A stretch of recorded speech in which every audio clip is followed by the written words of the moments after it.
Esta mañana estaremos dando final al curso. Usualmente son 3 lecciones, pero esta vez tuvimos una menos y hoy estaremos procurando terminar. Será un esfuerzo que haremos hoy para procurar abarcar los temas que hoy restan. Pero antes de pasar a los pecados respetables que vamos a estudiar hoy, la semana pasada me faltó cerrar el tema del juzgar a los demás. ¿En qué es que se manifiesta este pecado? Como vimos, cada uno de nosotros puede tener opiniones que ha elevado al estatus de verdades bíblicas y, por ende, juzgar las motivaciones y el corazón de las personas que no coinciden con nosotros.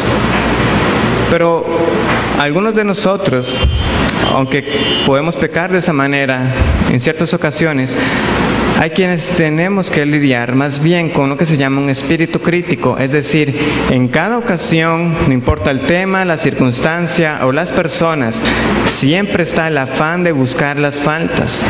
No hay a la medida de esta persona algo en lo que él no pueda entonces siempre ver esos puntos negros, en lo que pueda criticar, y eso es lo que se llama ya ese espíritu crítico, donde este juzgar ha tomado control. Un esposo, un cónyuge puede ser un buscador de faltas continuo hacia el otro cónyuge, hacia sus hijos. Nunca haces nada bien, siempre esto lo haces mal, y nunca encontrar evidencias de la gracia de Dios en la vida de la otra persona. Entonces debemos preguntarnos, y eso fue por poner un ejemplo: ¿tengo yo ese tipo de espíritu? Que estamos siempre constantemente buscando los errores y las carencias en los demás, en especial en los que son nuestra familia y en la congregación.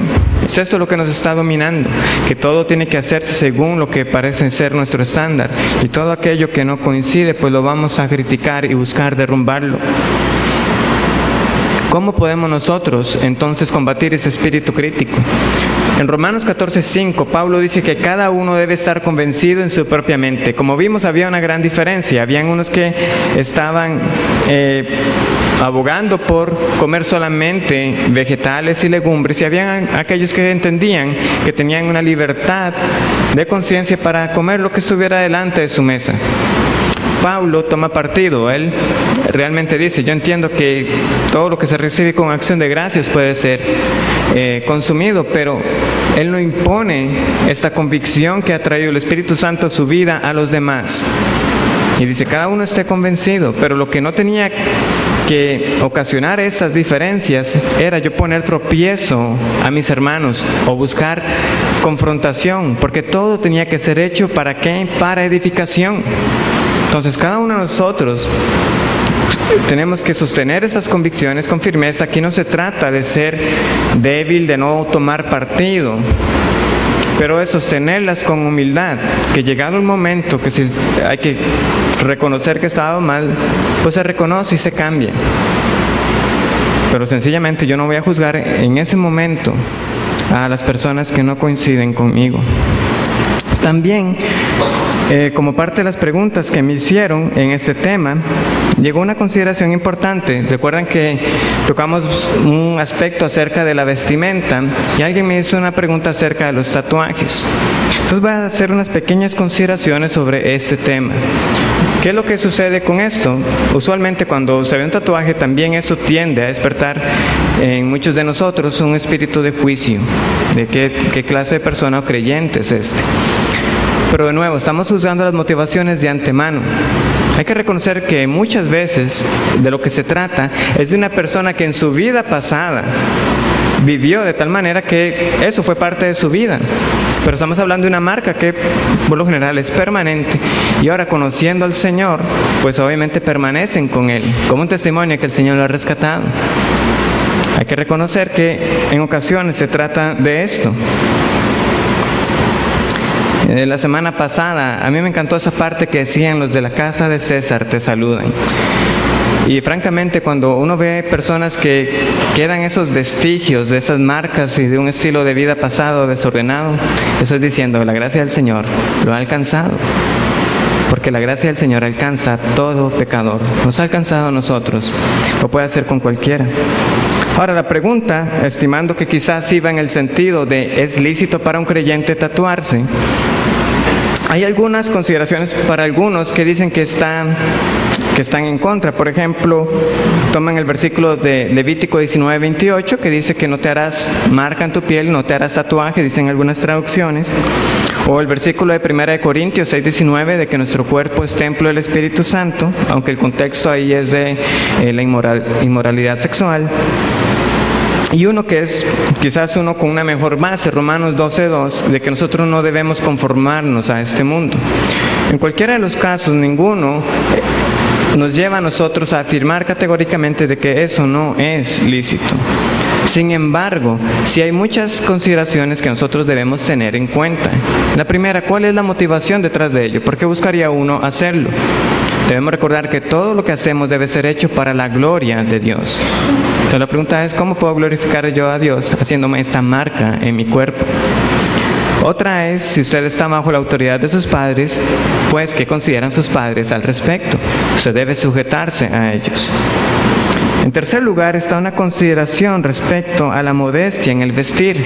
El principio de la modestia es, yo no debo atraer la mirada de las personas a mi cuerpo. Y muchas veces estas marcas lo que hacen es precisamente eso, atraer la atención hacia mí, a que me vean a mí, a que lo aprecien. Entonces estoy llevando la atención a mi cuerpo. Claramente si fuera una marca que está bajo el vestido que nunca se ve, eso entonces es diferente, ya no está atrayendo la atención hacia mí. También un entendimiento de lo que es una desnudez deshonrosa. En el contexto de hablar del cuerpo, Pablo dice que hay unos miembros que nosotros vestimos con más honra, que nosotros los cubrimos más. Y hay que reconocer que hay una tendencia que más bien estas marcas van dirigiéndose hacia esas partes que más bien nosotros deberíamos tapar más, que deberíamos cubrir con más honra. Nosotros no deberíamos conformarnos al mundo en ese sentido. Están claramente los tatuajes cerca o en la parte baja de la espalda, por mencionar algunos. Por último, también debemos considerar el uso del dinero. Usted dice, yo no estoy bajo la autoridad de mis padres, pero ¿es un buen uso de los recursos que el Señor me ha dado que yo lo gaste en ello? Es una pregunta válida. ¿Por qué? Porque somos mayordomos de los recursos que el Señor nos ha dado. Finalmente, hay una libertad de conciencia. Recuerde que es una marca permanente. Si usted al final de cuentas no está del todo tranquilo con eso, ¿para qué va a hacer algo en contra de su conciencia? Sería necio y obstinado, simplemente por mostrar un aspecto de la libertad cristiana. Hubo otras preguntas que me llegaron, pero no va a haber tiempo de tocarlas el día de hoy. Vamos entonces a entrar con la envidia y los celos. La envidia y los celos. El autor del libro cuenta de que él tiene una amiga, creyente también, que se dedica a esta misma área de escribir libros. Y son lo que él llama de un perfil bajo, es decir, no son autores grandemente reconocidos que venden miles y miles de copias. Entonces considera que es una en la que se dedica a lo mismo que él hace y que ama mucho y que tienen un perfil parecido. Sin embargo, dice él, se estaba enterando de que ella recibía muchas invitaciones para ir a exponer en el extranjero. Y sintió envidia. Porque si hacemos casi lo mismo, tenemos un perfil parecido, nos dedicamos a la misma área, porque ella recibe las invitaciones y yo no. Lo irónico del caso es que él reconoce que no le gusta viajar fuera de su país, porque eso implica siempre los trámites migratorios, manejar monedas extranjeras. Lo que estaba detrás de ello era una consideración de que alguien estuviera recibiendo un favor que él consideraba que también tenía el derecho de recibir. Y así es la envidia.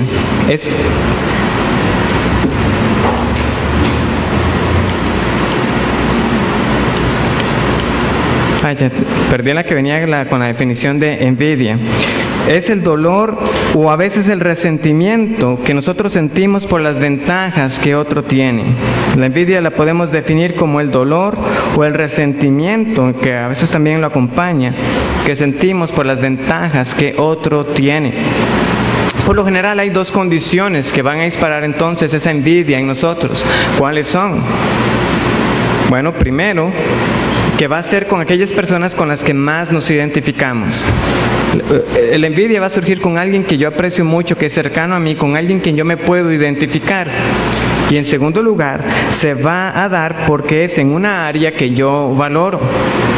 Es decir, nosotros, la gran mayoría, no sentimos envidia por deportistas o por músicos o por profesionales en otra área que puedan tener mucho éxito, porque sencillamente no es la área en la que nosotros nos desenvolvemos. Pero es muy diferente cuando yo tengo a alguien a quien yo considero como mi igual, que hace lo mismo, que es algo que yo amo, pero yo veo que él le va como mejor, como que tiene más reconocimiento, como que las personas lo buscan más a él. Pero uno dice, yo estoy haciendo lo mismo. Y eso puede despertar en nosotros esa envidia. ¿Por qué a él sí y por qué a mí no? Nosotros no somos tentados entonces a estar incluso envidiando lo que algunos famosos puedan tener. Por lo general puede haber alguna codicia, pero no es el pecado de envidia como tal.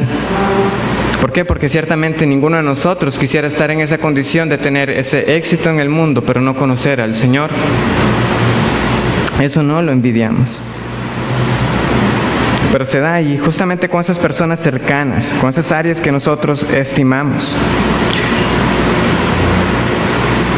Que yo considero que yo debería ser el receptor, no la otra persona, o que deberíamos recibir por partes iguales.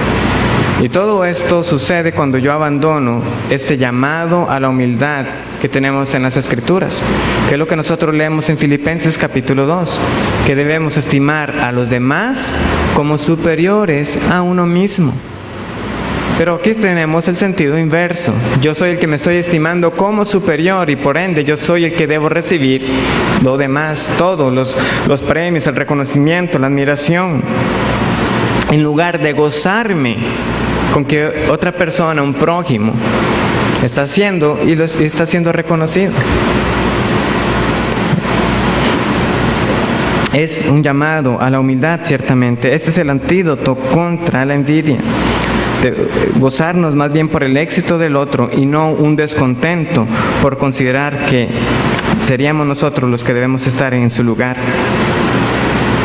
Entonces podemos tener en ejemplos prácticos a un estudiante que se esfuerza similar a otro estudiante, sin embargo el que se lleva el reconocimiento del primer lugar o el que recibe las invitaciones para participar en ferias o que recibe la beca o el bono para ir a estudiar a cierto lugar es el otro y uno puede sentir envidia.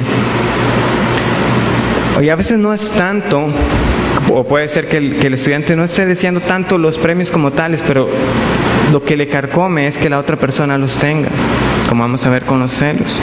Los padres pueden sentir envidia por otros padres que ven que sus hijos, que están como en una escuela similar o que están recibiendo la misma educación, el mismo tipo de entrenamiento, si es que practican algún deporte o la ejecución de algún instrumento, pero ven que son los hijos de los otros los que van avanzando y los hijos de uno parece que van como rezagados y uno siente envidia. Es eso, es en esas condiciones como similares y en lo que uno estima y uno aprecia. Y nos resiente que otros lo tengan. Sin embargo, nosotros, como hemos visto con cada pecado llamado respetable, no podemos considerarlo como algo trivial. Vamos a Romanos capítulo 1.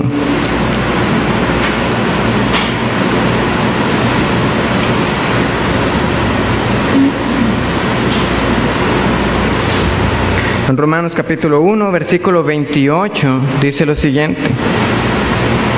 Y como ellos no aprobaron tener en cuenta a Dios, Dios los entregó a una mente reprobada para hacer cosas que no convienen. ¿Cuáles son estas cosas que no convienen?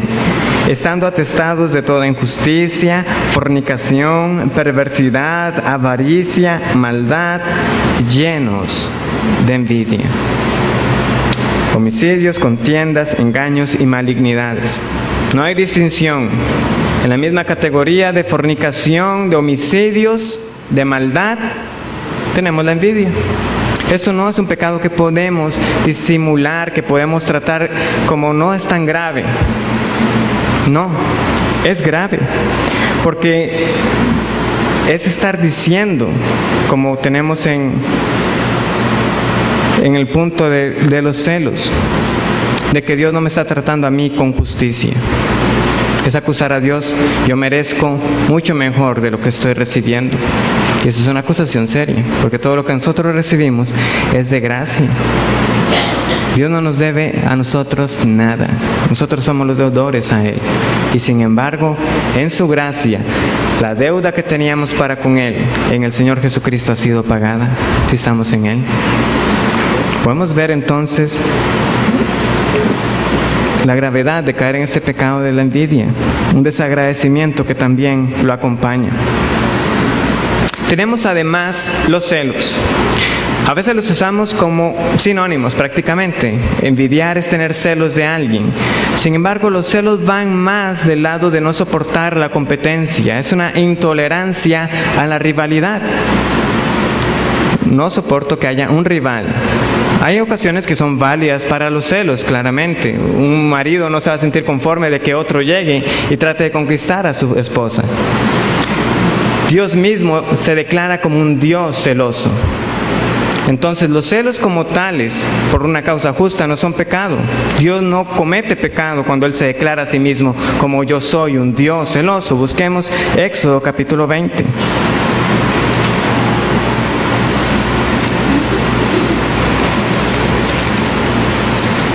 Y esa es una de muchas instancias, solo para que nosotros tengamos un ejemplo.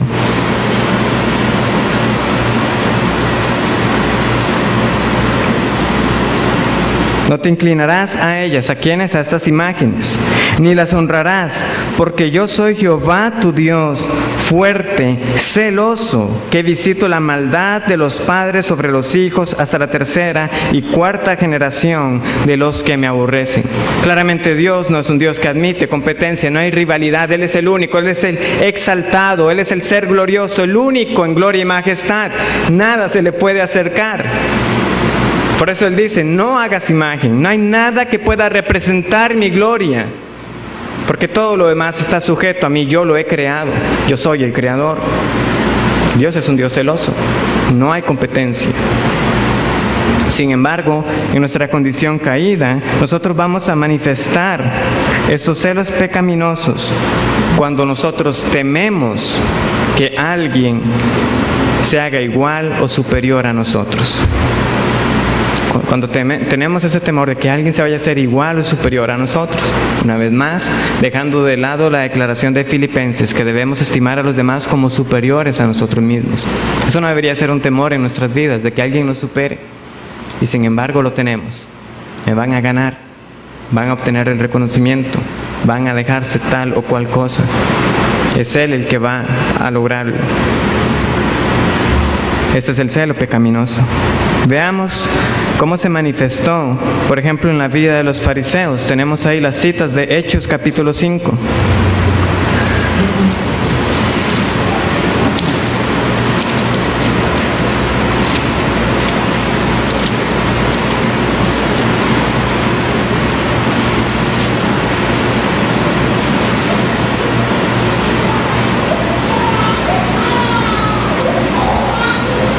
Para que entendamos el contexto, leamos el versículo 14. Y los que creían en el Señor aumentaban más, gran número así de hombres como de mujeres, tanto que sacaban los enfermos a las calles y los ponían en camas y lechos, para que al pasar Pedro, a lo menos su sombra cayese sobre algunos de ellos. Y aún de las ciudades vecinas, muchos venían a Jerusalén, trayendo enfermos y atormentados de espíritus inmundos, y todos eran sanados. Eso es lo que está pasando. Estos hombres están predicando el Evangelio y juntamente con esta predicación, estas señales milagrosas acompañan el mensaje para confirmarlos a ellos como mensajeros enviados por Jesús. Los fariseos, en lugar de gozarse de que personas están siendo curadas, de que personas están creyendo en Dios, ¿qué es lo que hacen? Versículo 17. Entonces, levantándose el sumo sacerdote y todos los que estaban con él, esto es, la secta de los saduceos, se llenaron de celos y echaron mano a los apóstoles y los pusieron en la cárcel pública. No podían soportar que se les fuera la gente. Tenían que estarlos siguiendo a ellos, conformarse a las reglas que ellos habían dictado. Llega la predicación de la palabra de Dios, se van. ¿Y cómo se manifiesta el pecado de sus corazones? En celos. Y aquí estamos hablando del carácter de hombres que negaban, en el caso de los saduceos, la resurrección. Celos. No podemos tomarlos como cosa ligera. Capítulo 13. Versículos 44 y 45.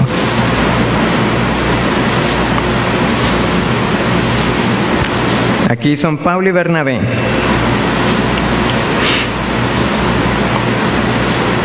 Una vez más, el versículo 43 nos da el contexto. ¿Qué es lo que sucede ahí?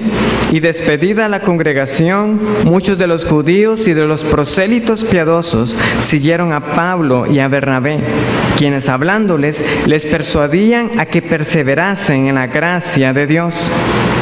El siguiente día de reposo se juntó casi toda la ciudad para oír la palabra de Dios.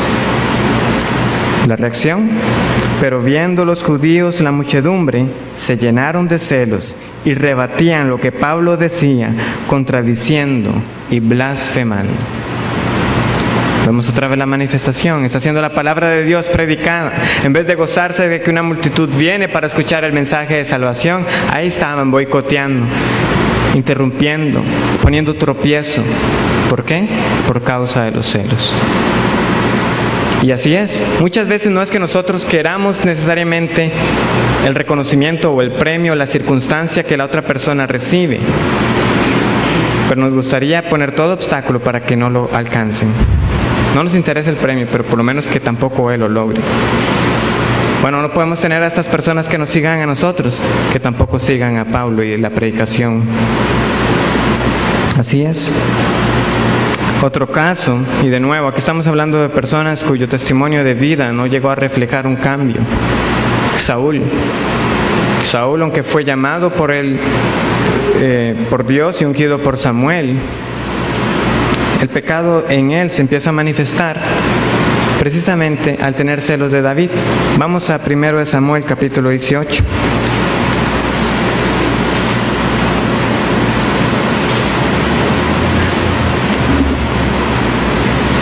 Antes él era el que se llevaba todo el reconocimiento. Saúl, el más alto, el más hermoso. Este sí es el rey que el Dios nos ha provisto, que el hombre fuerte, fornido. Y sin embargo, vean lo que se manifiesta cuando las mujeres cantan lo siguiente. Versículo 7. Y cantaban las mujeres que danzaban y decían: Saúl hirió a sus 1000 y David a sus 10,000. Y se enojó Saúl en gran manera y le desagradó este dicho y dijo: a David dieron 10,000 y a mí 1000. No le falta más que el reino. Bueno, en efecto, el reino iba a ser para David. Pero así empezó, teniendo celos de David. Y como podemos seguir luego en los capítulos siguientes, estos celos no fue simplemente en ese enojo que él se estaba guardando. Él buscó matar a David, le tiró la lanza, lo quiso traspasar, lo envió poniéndole retos difíciles. ¿Quieres casarte con mi hija? Bueno, pues tráigame entonces siempre pucios de filisteos, buscando que fueran ellos los que lo mataran. Así se manifestaron. Los celos no son cosa ligera. Tenemos que luchar contra él y, como todo pecado, debemos cortarlo de raíz antes que sus raíces nos contaminen, nos hagan tropezar amargamente. Como creyentes, nosotros estamos expuestos a estos celos cuando viene alguien cuyo desempeño y resultados son mejores a los nuestros. Son muchos los casos. Solo estoy poniendo algunos como para darnos una idea. Usted está en el trabajo. Por mucho tiempo usted es el que se llevaba las alabanzas del jefe o el reconocimiento del jefe y le daban ciertos permisos y demás. Entra alguien nuevo, empieza a tener mejores resultados y usted empieza a quedar como relegado a un segundo puesto. Vienen los celos. Eso me pertenecía a mí, eso era mío.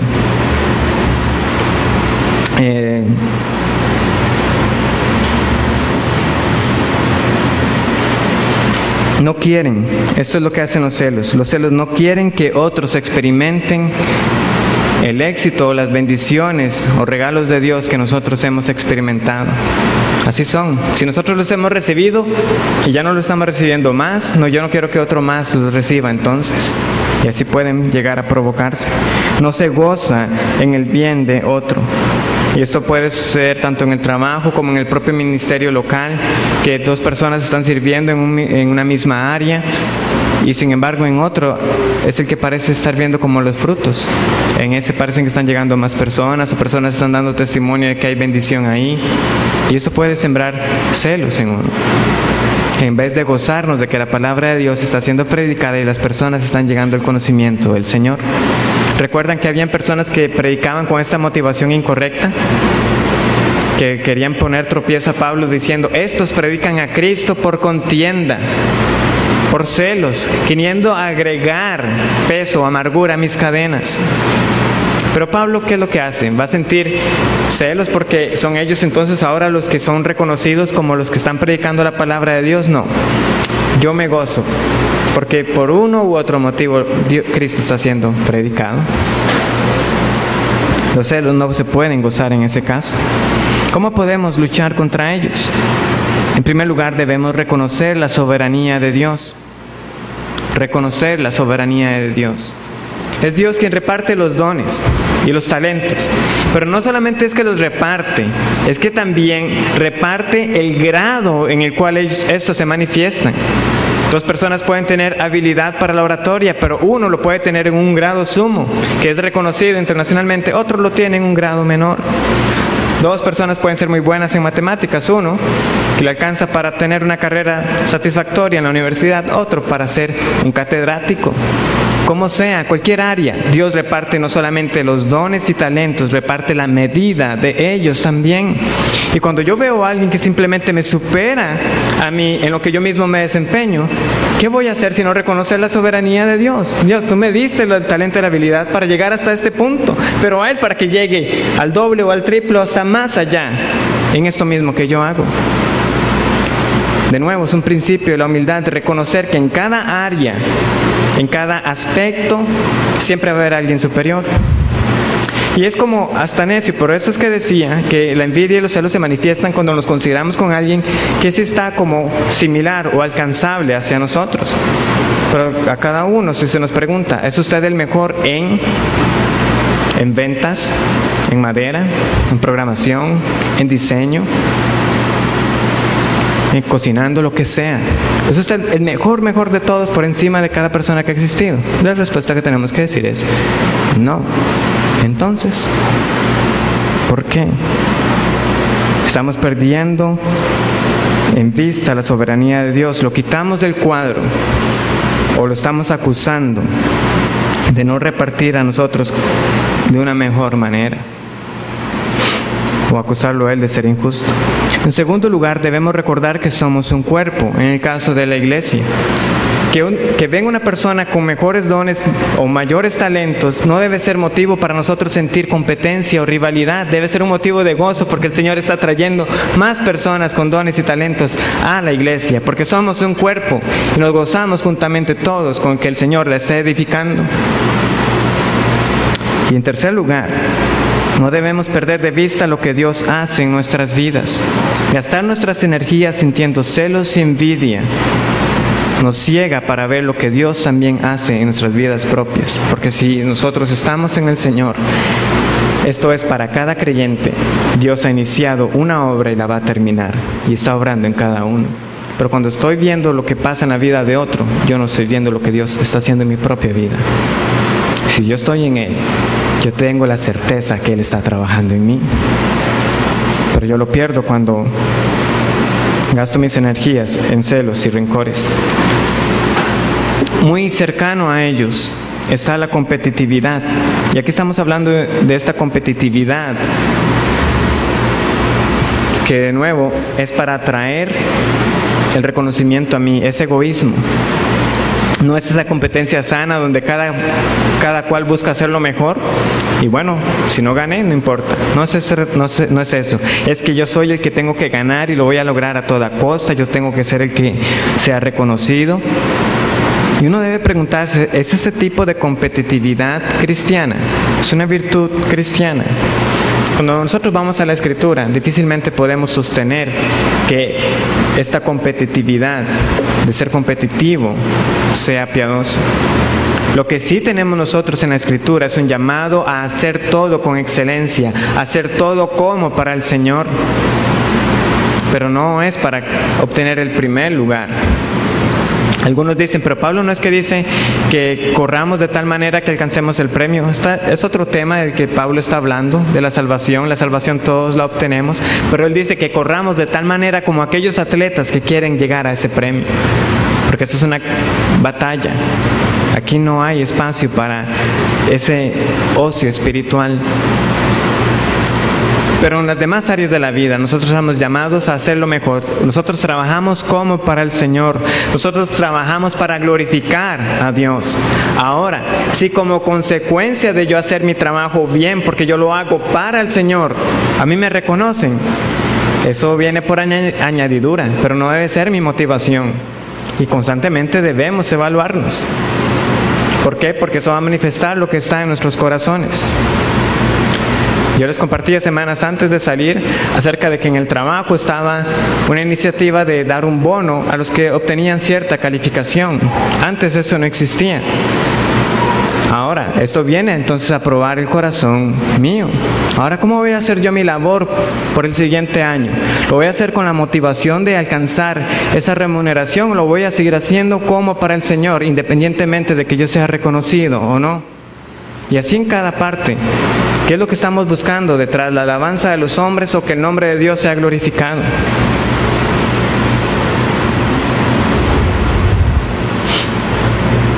Él puede llegar el reconocimiento, pero no puede ser nuestra motivación. Por último, en esta área también están los deseos de control o el querer controlar a los demás. Ya vimos que si yo soy competitivo, que rivalizo, yo quiero alcanzar las cosas, parte para lograrlo es haciéndolo por medio de controlar a las personas.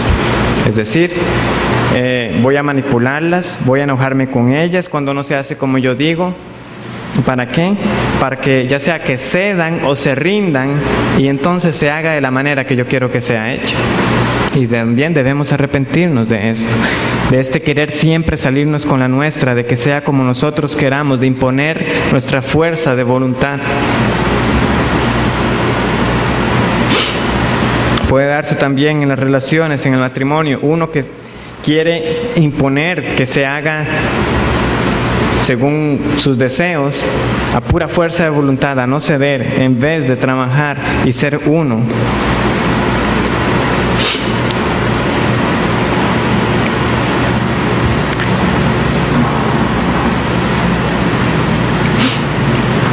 Llegamos ahora a los pecados de la lengua.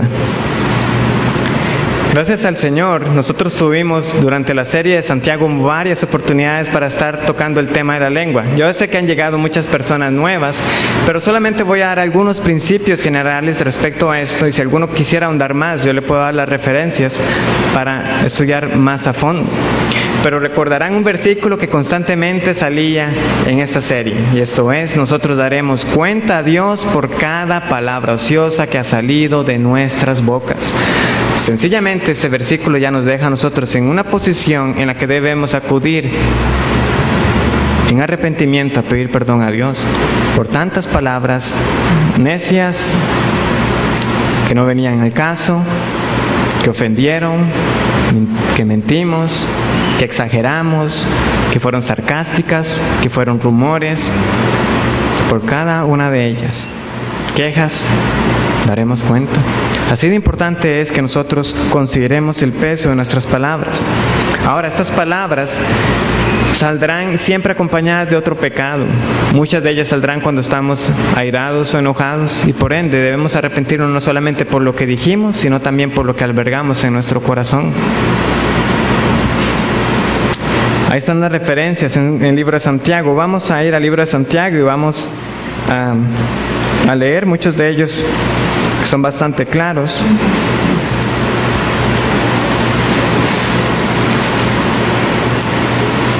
Y de paso algunos principios también nos son dados. Tenemos en Santiago 1:19 un primer principio. ¿Quiere cuidarse con sus palabras? Escuche más. Por esto, mis amados hermanos, todo hombre sea pronto para oír, tardo para hablar, tardo para airarse.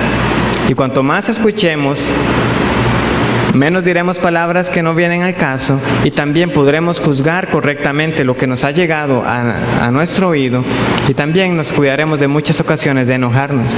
Muchas veces nos enojamos y alguien ni siquiera ha terminado de hablar. No, pero espere, eso no fue lo que pasó. Y ya le dice a uno todo lo que fue. Ok, ahora ya entiendo. ¿Por qué? Por no ser pronto para oír. Tenemos también el capítulo, en este mismo capítulo, el versículo 26. Si alguno se cree religioso entre vosotros y no refrena su lengua, sino que engaña su corazón, la religión del tal es vana. No podemos tomar a la ligera una lengua que no podemos dominar. El capítulo 3 de este libro de Santiago va a reconocer que es imposible. ¿Quién puede lograrlo? Así de difícil es. Pero alguien que del todo no puede refrenarla, que no puede mantener un dominio sobre ella, está diciendo Santiago, inspirado por el Espíritu Santo, su religión es vana. Habla mucho, hace poco. Es lo que nos demuestra luego en el capítulo 2, versículo 12. Así hablad y así haced. O sea, que lo que usted diga corresponda con lo que usted hace. ¿Como quién? Como los que habéis de ser juzgados por la ley de la libertad. El capítulo 3, quizás el más reconocido de esta carta, donde la lengua es descrita con todo tipo de adjetivo y comparaciones para demostrar cuán peligrosa y dañina es. Ahora, el problema no está en la lengua, el problema está en la fuente, porque es todo lo que sale del corazón que contamina al hombre. La lengua viene a ser simplemente el medio en el cual este pecado es expresado. Versículo 3 del capítulo 3. He aquí nosotros ponemos freno en la boca de los caballos para que nos obedezcan y dirigimos así todo su cuerpo. Mirad también las naves, aunque tan grandes y llevadas de impetuosos vientos, son gobernadas con un muy pequeño timón, por donde el que las gobierna quiere. Así también la lengua es un miembro pequeño, pero se jacta de grandes cosas. He aquí cuán grande bosque enciende un pequeño fuego. Y la lengua es un fuego, un mundo de maldad. La lengua está puesta en nuestros miembros y contamina todo el cuerpo e inflama la rueda de la creación, y ella misma es inflamada por el infierno. Porque toda naturaleza de bestias y de aves y de serpientes y de seres del mar se doma y ha sido domada por la naturaleza humana. Pero ningún hombre puede domar la lengua, que es un mal que no puede ser refrenada, llena de veneno mortal. Con ella bendecimos al Dios y Padre, y con ella maldecimos a los hombres, que están hechos a la semejanza de Dios. De una misma boca proceden bendición y maldición. Hermanos míos, esto no debe ser así. Podemos dedicarnos a llamar a nuestros perros por su nombre, a domesticarlos, a domarlos, y sin embargo no podemos refrenar nuestras lenguas para no tratar de tonto a alguien más. Y podemos venir luego aquí el día del Señor a cantar alabanzas a Él. ¡Cuánta inconsistencia! Necesitamos la gracia de Dios definitivamente para controlar este miembro que ha sido puesto. Cabe preguntarnos cada vez que nosotros vamos a hablar, ya sea que vamos a decir un chisme, una calumnia, un sarcasmo, una queja o cualquier clase de insulto que humille a alguien más, ¿lo que voy a decir va a edificar o va a destruir a la persona de quien voy a hablar o a la que le voy a hablar? El resto de la carta de Santiago luego nos habla de la murmuración en el capítulo 4, versículo 11. Hermanos, no murmuréis los unos de los otros. El que murmura al hermano y juzga a su hermano, murmura la ley y juzga la ley. Pero si tú juzgas a la ley y no eres hacedor de la ley, no eres hacedor de la ley, sino juez. O el capítulo 5, versículo 9. Hermanos, no os quejéis unos contra otros. Y vea lo que dice respecto a la queja, para que no seáis condenados. He aquí el juez está delante de la puerta. Otro principio se nos da en el versículo 12. Pero sobre todo, hermanos míos, no juréis ni por el cielo, ni por la tierra, ni por ningún otro juramento, sino que vuestro sí sea sí y vuestro no sea no, para que no caigáis en condenación. Una vez más, queja, ahora el juramento y la condenación cercana en el contexto. Así de pesadas son las palabras que salen de nuestra boca. En cambio, ¿qué es lo que debemos hacer? Versículo 13. ¿Está alguno entre vosotros afligido? Haga oración. ¿Está alguno alegre? Cante alabanzas. Que aprovechemos cada circunstancia para que nuestras bocas puedan utilizarlas adecuadamente. ¿Estamos contentos? Aprovechemos ese momento para glorificar el nombre de Dios, para alabarlo. Estamos enfermos, no nos quejemos, en cambio hagamos oración. Es aprovechar cada ocasión. El apóstol Pablo tampoco tiene un estándar menor que el que estamos leyendo en Santiago. Vamos a Efesios capítulo 4, versículo 29.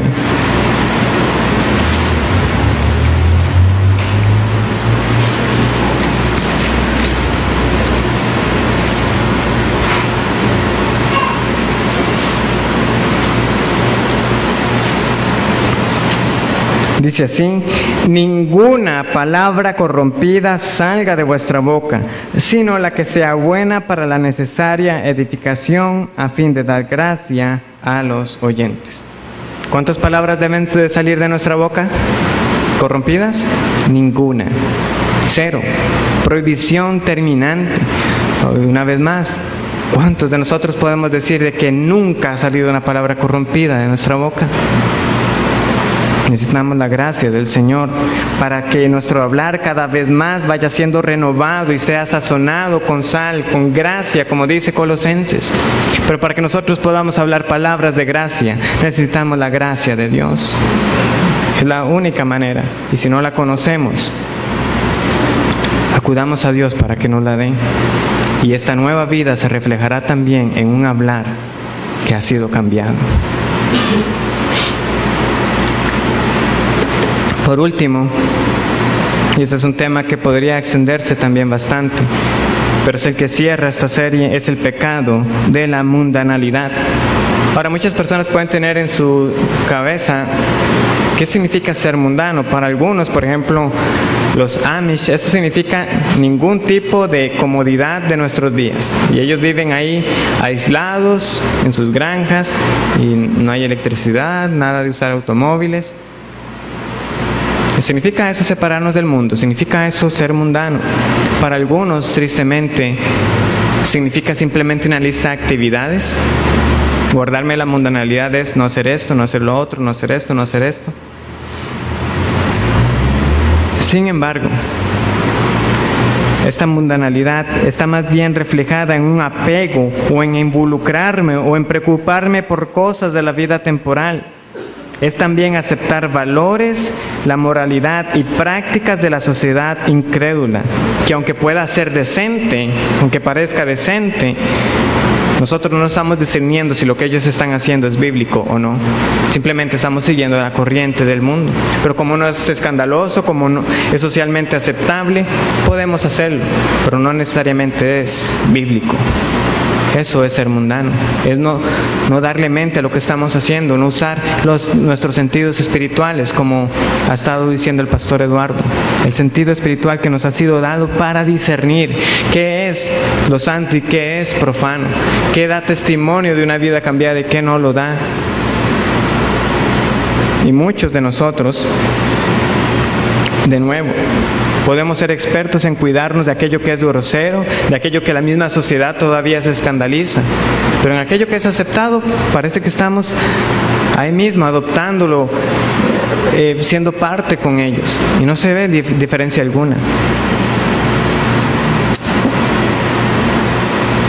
Una primera área en la que esto se ve es en el dinero.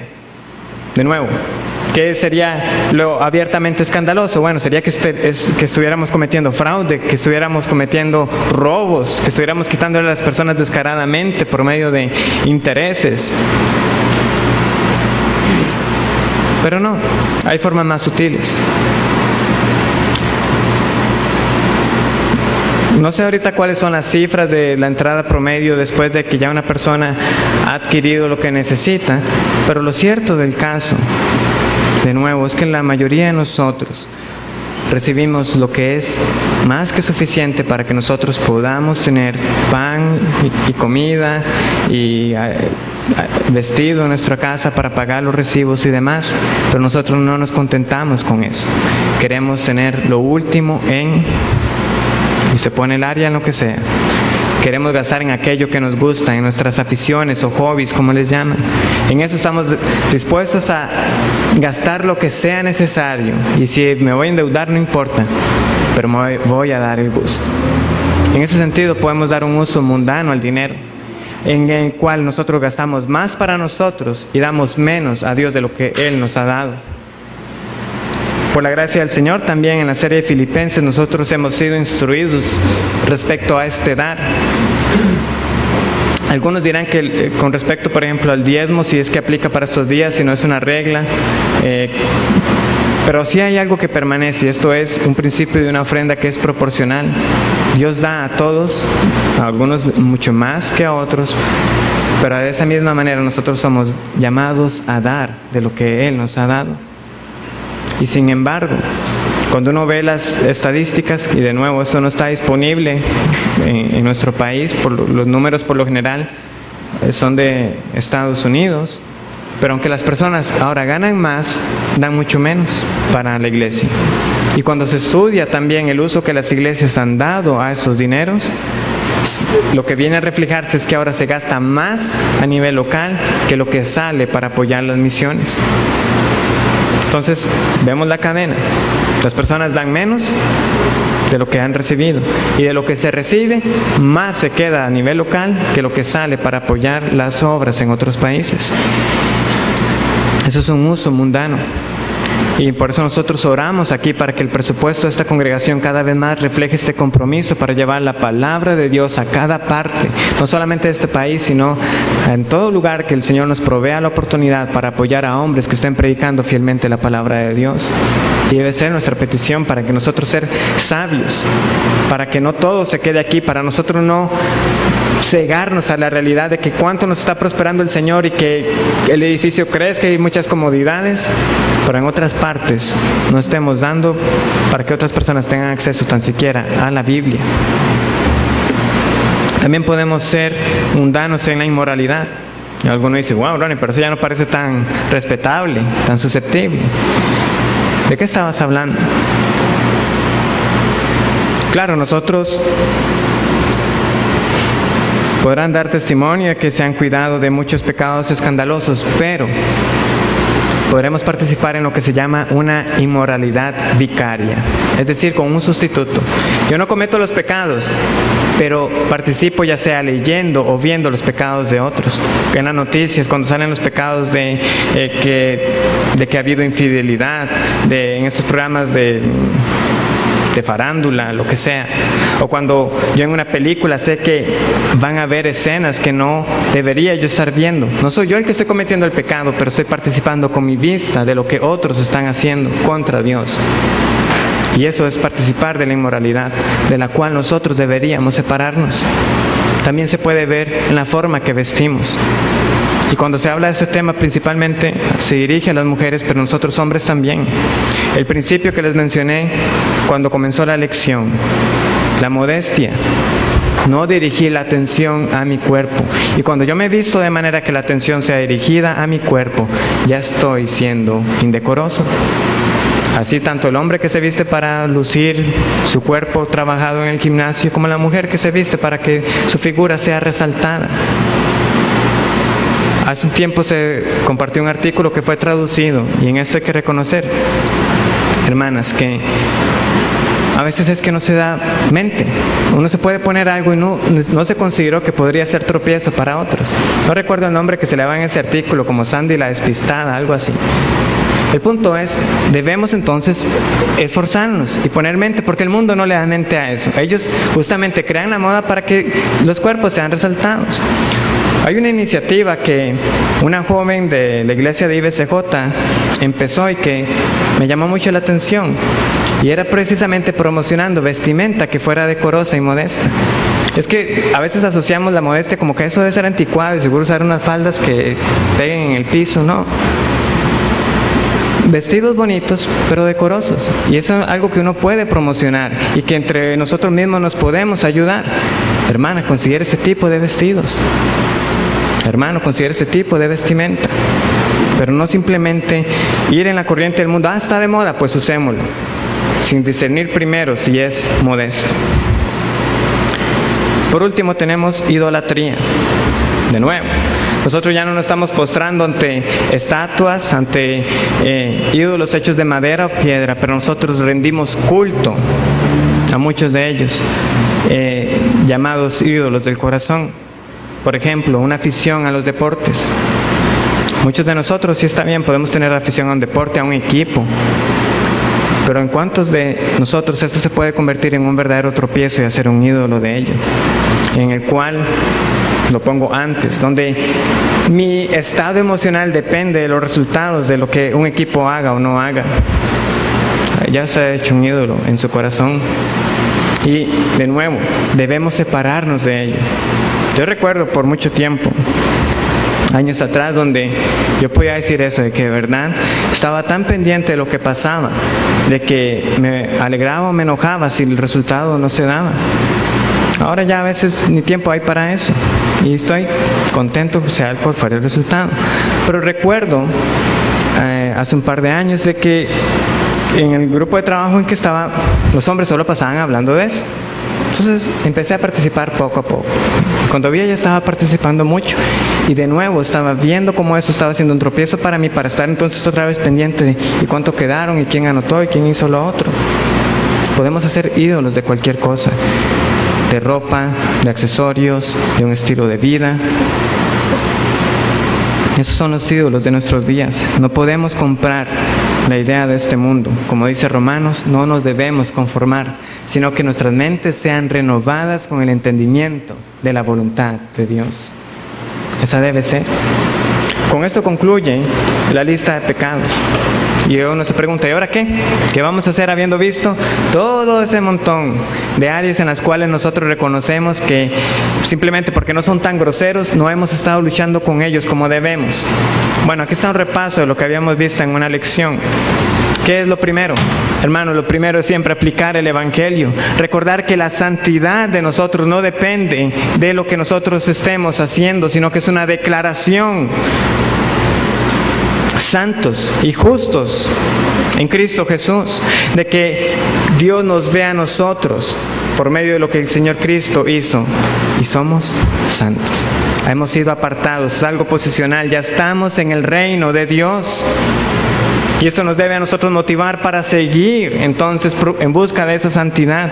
Pero debemos aplicar el Evangelio. Una vez más, yo he sido apartado por Él. Y si Él me amó cuando yo aún era pecador, sin duda su amor no ha cambiado ahora que soy llamado su hijo. Y si me rescató del pecado, Él me seguirá rescatando del pecado hoy también. Y en vez de caer derrotado, es acudir al trono de gracia para que Él me conceda la victoria sobre cada uno de ellos. Es aplicar el Evangelio. Es también depender del Espíritu Santo. Recordemos, no estamos solos. Todo aquel que ha sido lavado en la sangre de Cristo Jesús ha sido también sellado con las arras del Espíritu Santo. Y tenemos esta promesa de que Él estará con nosotros hasta el fin. Él no nos dejará. Podemos contristarlo, pero no nos dejará. Que vivamos de manera que no lo contristemos, sino que seamos más bien llenos, controlados por el Espíritu Santo. Debemos reconocer nuestra responsabilidad, sí, porque somos llamados a mortificar el pecado, a hacer morir las obras de la carne. Es un llamado a nosotros, somos responsables por ello. Nosotros trabajamos, eso sí, está el Espíritu Santo juntamente con nosotros, pero no debemos perder el enfoque de esta balanza. Nosotros también tenemos que hacer, tenemos que esforzarnos, hay que ser diligentes. Tenemos que identificarlos. Ciertamente la lista fue grande, pero no en todos tenemos las mismas luchas. Nosotros debemos identificar a aquellos. Y para esto debemos buscar la ayuda de otros. Pensando que este hermano lo que me va a decir me lo está diciendo para mi bien. Mira, tienes problema en esto, tienes en esto, estás siendo dominado por esto. También tenemos que memorizar y aplicar las escrituras apropiadas. Hemos tenido pasajes para cada uno de ellos. Hoy por razón de tiempo abrevié, pero tenemos pasajes que nos ayudan en cada pecado para nosotros aplicar y tomar esas promesas para nosotros. Y también principios para luchar contra ellos. Cultivar una práctica de oración por esos pecados específicos. Y también la rendición de cuentas, involucrar a otros hermanos que me ayuden a mí en esta lucha contra el pecado. Porque de nuevo, no solamente no estamos solos en el sentido de que el Espíritu Santo nos ha sido dado, tampoco estamos solos cuando pertenecemos a una iglesia y tenemos hermanos que tienen una misma meta, y esto es agradar al Señor. Y yo me voy a gozar y trabajar para que otros hermanos también caminen conmigo en esta carrera cristiana hasta que Cristo venga. El Señor les bendiga, hermanos.